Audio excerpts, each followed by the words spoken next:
Bonjour à tous, aujourd'hui je vous retrouve à nouveau pour un petit oral pas piqué des verres, un exercice d'ENS. Alors j'essaie de trouver ceux de ENS Polytechnique en ce moment qui sont gérables par des élèves de sup.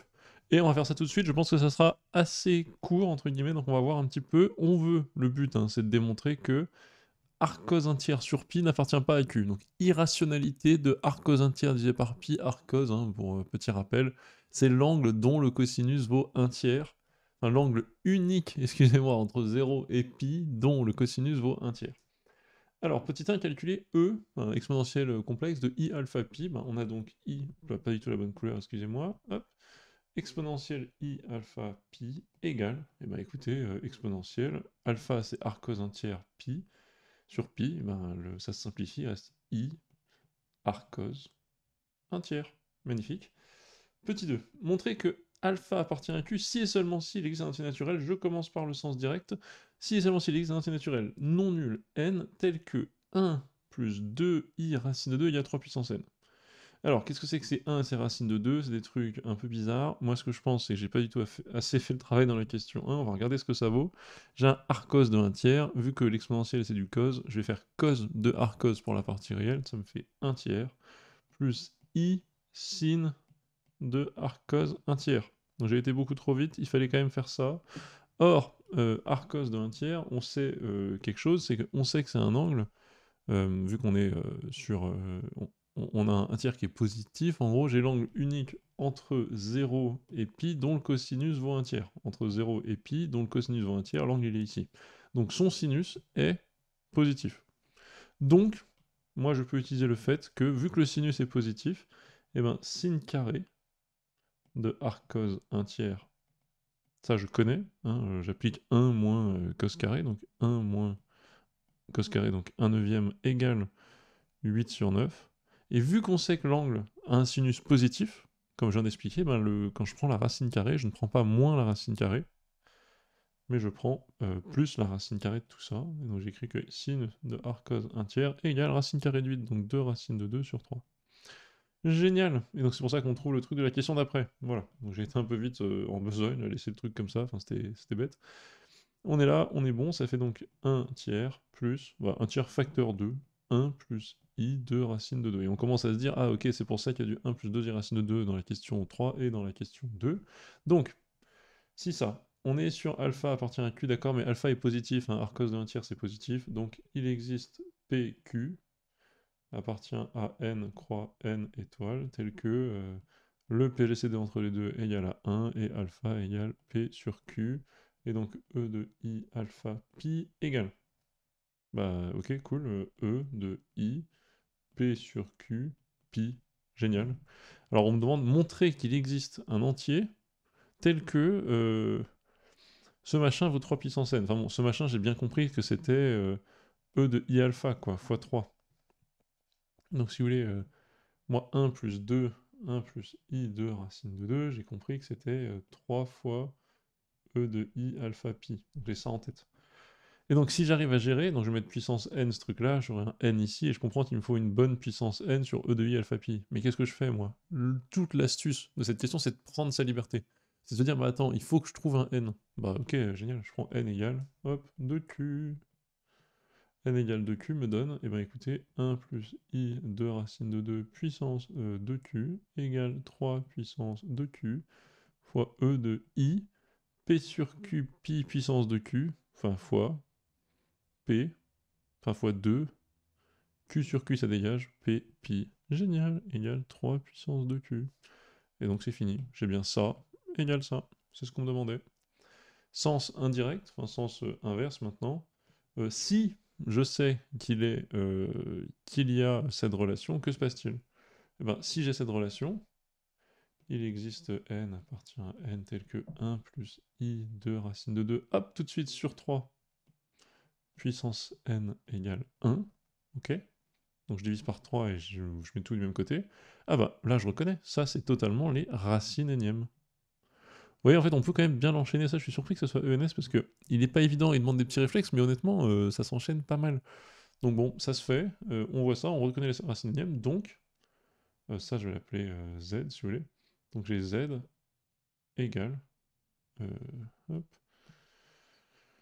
ou si vous voulez, Z appartient, on va faire un truc propre, Z appartient, allez, appartient à, alors là j'ai des difficultés, hop là, à l'ensemble des E de I K pi sur N, K appartient à 0, N-1, ok. Bah ça c'est parfait, ça veut dire quoi? Ça veut dire que, bah ça tombe bien parce que ça, 1 plus I de racine de 2 sur 3, c'est totalement la définition de E de I alpha pi. Donc E de I alpha pi égale E de I K pi sur N. Bah donc, étant donné qu'on a le même... enfin, pour quel que soit K, etc., quel que soit K appartient à ce qu'on a dit, j'ai ça. Enfin, c'est plutôt, pour tous les cas, je peux écrire un truc comme ça. Donc il existe un cas tel que E de alpha pi soit égal à cela pour un de ces cas-là. Mais qu'est-ce qu'on fait ici? On se dit, bon bah ok, même module, et donc l'argument c'est quoi? Bah, j'ai donc l'argument alpha pi, donc alpha pi l'argument égale bah, l'argument de l'autre côté, qui est 2 k pi sur n, modulo 2 pi. Bah, parfait, le pi se simplifie en soi. Yes, je peux virer le pi, modulo 2. Bon, c'est plus 2k pi si vous voulez, donc il reste plus 2. Et j'ai bien 2k sur n, donc qui est appartient à un grand cube. Hop, voilà, ça c'est fini. Donc vous voyez, c'est pas très compliqué, ça se fait, il faut le faire en double, comment dire, en double inclusion, quoi, d'un côté et puis de l'autre. Et ensuite, montrer que, petit 3, donc on va essayer de faire ça. Hop, ça c'est un exo cadeau pour une prochaine fois. Je pensais que si j'avais le temps de faire les deux aujourd'hui, mais j'aurais pas le temps. Petit 3, montrer que on a ce truc-là. Montrer que si on a ça, alors on pourra conclure, machin, machin. Qu'est-ce que je fais pour montrer ça? En fait, je me rends compte, l'idée générale, c'est quoi? C'est que la famille, en fait, des 1, puis la famille des i fois 2 racine de 2, c'est une espèce de famille libre. Et donc, en fait, oui, quand je mets en puissance n, j'ai une propriété de groupe, enfin, en l'occurrence d'anneau, pardon, qui va se transmettre, et je vais pouvoir écrire ça. Mais si on n'a pas ce genre d'argument en tête pour l'instant, ça c'est pour les gens plus avancés, on peut juste le faire par récurrence. Donc par récurrence, hop, par récurrence. Alors je vous le fais en 2 secondes, l'initialisation c'est quoi? C'est 1 plus 2i racine de 2 puissance 1 est bien égal à 1 plus i racine de 2 fois, c'est ça, hein, c'est sous le format i racine de 2 fois bn, donc fois 2, donc voilà, j'ai a1 égale 1, b1 égale 2 si vous voulez. Et ensuite 1 plus 2i racine de 2, on fait l'hérédité si vous voulez, puissance n plus 1 égale an plus i racine de 2 bn fois, donc ça c'est le puissance n, fois le truc puissance 1, 2i racine de 2 égale, alors là je vais chercher l'ensemble des parties réelles, c'est ça an, et ensuite il y a fois ça et ça, moins ii ça fait moins 1, 2 racine de 2 racine de 2, moins 4, an moins 4 bn, hop, plus i fois, alors attendez là on se plante pas, fois racine de 2, yes ça c'est parfait, plus i racine de 2 facteur de... Bah, il y en a un, c'est Bn, hop, et l'autre, c'est plus 2An. Bah écoutez, c'est génial.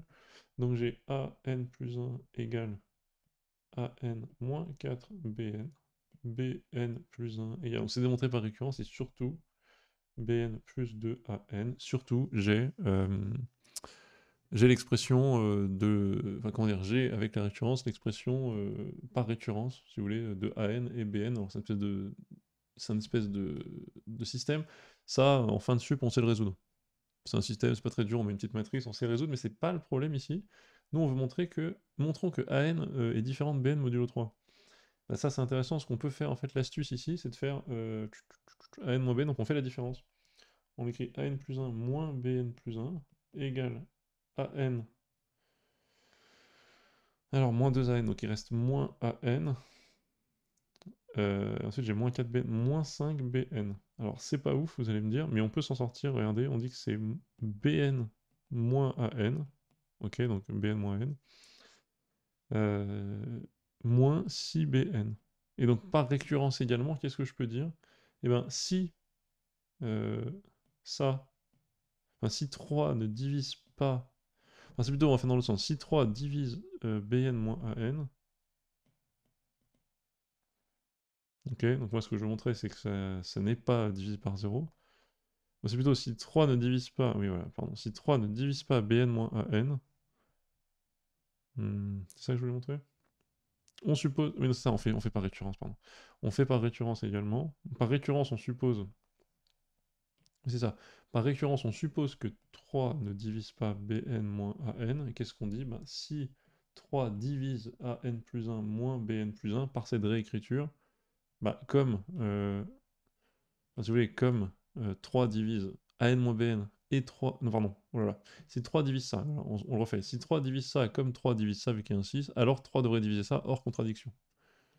Ok, non. Donc en gros, on montre le truc. Là, il n'y a pas de souci, ça marche. Conclure. Donc qu'est-ce qu'on nous dit? Pourquoi ça nous permet de conclure? Bah, je vais essayer de conclure rapido. Encore une fois, un exercice très intéressant qui me dérange. Je vais conclure rapido. Qu'est-ce qu'il faut faire avec ça? Donc pourquoi maintenant que j'ai montré ça, on est bien content. J'ai donc maintenant, hop, 1 plus 2i racine de 2 puissance n égale 3 puissance n égale... Donc ça, depuis tout à l'heure, on a vu que c'était 3 puissance n. Enfin, pardon, je vais montrer pour tout n que ça c'était vrai. Il existe, pardon, excusez-moi, si on est rationnel, donc je reprends le raisonnement, hein, si alpha appartient à q, implique il existe n tel que le truc d'après. Tel que on est 1 plus 2i racine de 2 puissance n égale 3n. Ok, donc c'est si et seulement si ça, mais pourquoi pas. Ok, mais ici on nous donne, avec la question d'avant, hop, avec la question d'avant, je peux rajouter la condition, qui est, bah ok, dans ce cas, égal, il va exister pour ce n précis, an plus bn i racine de 2. Ouais, mais ça, 3 puissance n appartient à R. Donc ça implique que bn égale 0, ça implique que 3 puissance n égale an. Ah oui, mais là, dans ce cas, on a un souci. Bah, c'est pour que ce soit possible, il faut absolument que bn soit nul. Pas le choix, hein, sinon c'est un nombre complexe et ça, c'est pas possible. Il reste bn, bah là, dans ce cas, contradiction, parce que dans ce cas, an moins bn égale 3 puissance n, bah, congru à 0 modulo 3. On avait dit que c'était pas possible. On avait dit qu'on n'était surtout pas congru à 0 modulo 3. Bah donc c'est fini. Voilà, j'ai un peu fait rapidement la conclusion, mais la conclusion c'est ça, c'est on reprend, attention, si alpha appartient à un Q, on a dit qu'il va exister un n tel que ça, or on a montré que, on peut l'appeler n0 si vous voulez pour bien signifier qu'on a un n particulier, il y a un n0 tel que on a ça, donc pour ce n, vu que c'est vrai pour tous les n de l'univers, on peut trouver un an0 et un bn0 comme ça, or ça c'est réel, donc ça doit être nul, mais si ça c'est nul, il reste a puissance n, or a puissance n, moins bn ne doit pas être congru à 0 modulo 3, on est bon, ça fait une démonstration. Et ça, c'est un petit exercice de ENS. Peut-être, hein, dans les commentaires, vous allez me dire, en fait, c'est ENS Lyon-Cachan, c'est pas ENS Ulm. Je sais pas trop. Moi, je pense ça dans mes annales de XENS. J'ai trouvé intéressant. Voilà. Il y a des petites questions, ça pouvait se faire. Ah, j'ai essayé de faire en 10 minutes, j'ai pas réussi à faire. J'avais un petit peu un timing restreint pour essayer de le faire vite. Et bah, vous me dites ce que vous en pensez en commentaire.